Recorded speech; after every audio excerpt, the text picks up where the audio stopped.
Храниш ли кучето си правилно? Сигурен съм, че всеки е допускал някоя грешка. Ето 3 от най-често срещаните. Грешка номер 1.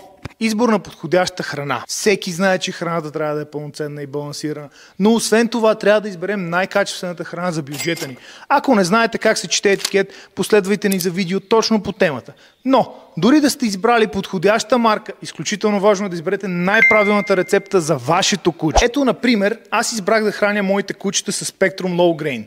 Габи ще бъде 10-12 кг в зряла възраст, което на хартия я прави малка порода. Да, обаче гранулите за малки породи направо ги инхалират, тъй като устата и физиологията й са като на голямо куче. Затова избрах да я храня с Spectrum Low Grain пъпи за средни и едри породи. Има си тънкости, затова четете или се консултирайте. С питане до Цариград се стига. Грешка номер 2.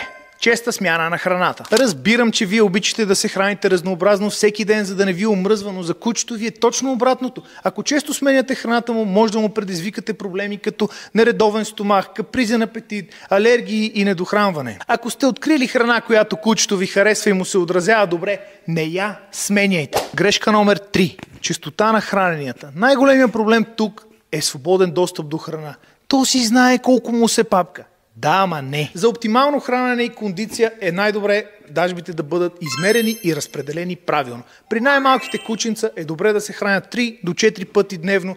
След 5-6 месечна възраст могат да се намалят на 2 до 3 хранения, а при израсналите кучета 1 до 2 хранения на ден, като най-оптимално е 2. Бонус съвет от мен. Разпределете храненията спрямо часовете на активност. Никога не излизайте на разходка веднага след хранене, изчакайте минимум 3-4 часа. Освен това, опитайте се да намалите активността дори и вкъщи след хранене, за да избегнете проблеми като преплетен стомах. Ако съветите ни са ви били полезни, последвайте ни за още много такива.